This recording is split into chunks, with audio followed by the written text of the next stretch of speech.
શ્રી શ્રી ગણેશાય નમઃ, શ્રી સરસ્વતી નમઃ, શ્રી ગુરુભ્યો નમઃ. ઓમ નમો ભગવતે વાસુદેવાય. ગોલોકમાં નિત્ય શ્રી કૃષ્ણ લીલા થાય છે. આ બંને સ્નિગ્ધ અને મધુકંઠ થયા છે. સ્નિગ્ધ અને મધુકંઠ ગોલોકમાં રોજ કૃષ્ણ કીર્તન કરે છે. ગોલોકધામમાં નિત્ય કૃષ્ણ લીલા થાય છે. સ્નિગ્ધ મધુકંઠ બોલ્યા અક્રૂર આવ્યા છે અને શ્રી કૃષ્ણને મથુરા લઈ જાય છે. આ સાંભળી માતાજી વ્યાકુળ બન્યા છે. સ્નિગ્ધ અને મધુકંઠ કહે છે, માં, આ તો પૃથ્વી ઉપરની લીલા છે. શ્રી કૃષ્ણ તો તમારી ગોદમાં બિરાજેલા છે. અત્યાર સુધી 2 વૃક્ષો પડ્યા નથી. યોગ માયાએ તે વૃક્ષોને પકડી રાખ્યા છે. આ નળકુબર અને મણિગ્રીવ ગોલોકધામમાં ગયા એટલે 2 વૃક્ષ પડી ગયા. તેનો અવાજ ગોપીઓએ સાંભળ્યો. ગોપીઓ દોડતી ત્યાં આવી. આ મોટા વૃક્ષો કેવી રીતે પડ્યા? નારાયણની દયા થઈ, અમારો કનૈયો બચી ગયો. નંદ બાબા દોડતા આવ્યા છે. જોયું કે કનૈયો ખાંડણિયા સાથે બંધાયો છે. એને કોણે બાંધ્યો? અને કોઈ છોડતું નથી. નંદ બાબા દોડતા આવ્યા અને લાલાને છોડ્યો. નંદ બાબા કનૈયાને કહે છે, બેટા, તારી માએ તને બાંધ્યો હતો? બેટા, માએ બાંધ્યો, પણ મેં તો તને છોડાવ્યો છે. બેટા, તું કોનો દીકરો? કનૈયો કહે છે, આજ સુધી માનો હતો, પણ આજથી તમારો દીકરો છું. નંદ બાબાએ યશોદાને ઠપકો આપ્યો, તને વિવેક નથી, લાલાને કેમ બાંધ્યો? યશોદા વિચારે છે, મને જ બધા ઠપકો આપે છે. યશોદા જવાબ આપે છે, મારે ક્યાં ઈચ્છા હતી, પણ તેને ચોરી કરવાની આદત પડી છે. તે છોડાવવી છે. મેં બાંધ્યો છે, તે પ્રેમથી બાંધ્યો છે. યશોદા લાલાને બોલાવે છે, બેટા, અહીં આવ, અહીં આવ. કનૈયો જવાબ આપે છે, હું નહીં આવ, હું તો બાબાનો દીકરો છું. યશોદા વિચારે છે, ગોપીઓ રડતી હતી, બાળકો રડતા હતા, છતાં મેં નિષ્ઠુર થઈ લાલાને બાંધ્યો. મેં લાલાને બાંધ્યો તે યોગ્ય નથી કર્યું. યશોદા લાલાને બોલાવે છે. શ્રી કૃષ્ણ જતા નથી. મારો કનૈયો રિસાયો. લાલો ક્યારે ગોદમાં આવશે? માં રડે છે. લાલાએ તે જોયું. ભગવાનને માટે એકાંતમાં જે રડે છે તેને કનૈયો આવીને મળે છે. હસનારને કનૈયો મળતો નથી.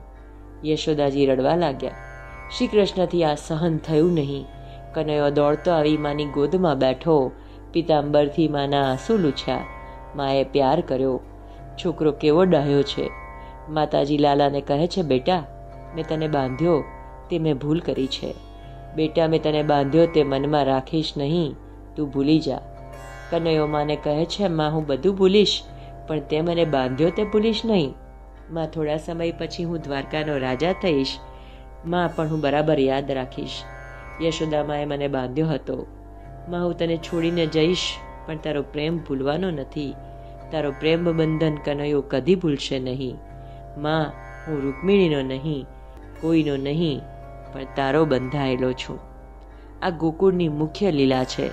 જ્ઞાની ઈશ્વરનો સાક્ષાત્કાર કરી શકે, પણ પરમાત્માને બાંધવાની શક્તિ જ્ઞાનીમાં નથી.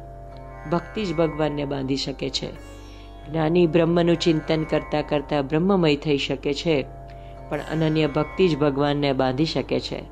તપ કરતાં, જ્ઞાન કરતાં પ્રેમ લક્ષણા ભક્તિ જ શ્રેષ્ઠ છે. જ્ઞાન અને તપ ભગવાનને બાંધી શકે નહીં. જ્ઞાનીઓ બ્રહ્મરૂપ થઈ શકે છે, તપસ્વીઓ બ્રહ્મચિંતન કરી શકે છે, પણ પ્રેમ લક્ષણા ભક્તિ જ ભગવાનને બાંધી શકે છે. જીવ માત્ર ઉપર પરમાત્મા પ્રેમનો વરસાદ વરસાવે છે, પણ આ જીવ એવો દુષ્ટ છે કે તે પ્રભુ સાથે પ્રેમ કરતો નથી.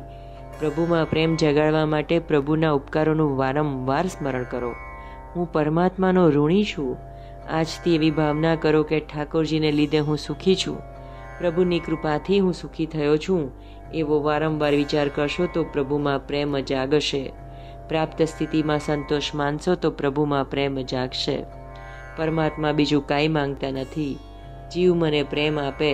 પ્રભુ સાથે પ્રેમ કરવો હોય તો 2 વસ્તુઓ હંમેશા ધ્યાન રાખજો. પ્રભુ પાસે કાંઈ માંગશો નહીં અને પ્રભુએ કરેલા ઉપકાર ભૂલશો નહીં. મનુષ્યનો પ્રેમ વિખરાયેલો છે. પૈસામાં, ઘરમાં, ધંધામાં, કપડામાં વગેરેમાં મનુષ્યનો પ્રેમ વિખરાયેલો છે. એટલે પરમાત્મા પ્રસન્ન થતા નથી. મારા દર્શન કરતાં કપડાની ઇસ્ત્રી ન ચૂથાય તેનું ધ્યાન રાખે છે. ભગવાન સમજે છે, મારા કરતાં તને કપડાં વધારે વાલા છે, કપડાં બગડે તો બજારમાં બીજા મળે છે, પણ કાળજું બગડે તો બજારમાં બીજું કાળજું મળતું નથી. પ્રેમ દોરીથી જ્ઞાની પુરુષો પરમાત્માને બાંધે છે. બીજા કોઈ બળથી જીવ પ્રભુને બાંધી શકે નહીં, ફક્ત પ્રેમ દોરીથી જ બાંધી શકે. જય શ્રી કૃષ્ણ.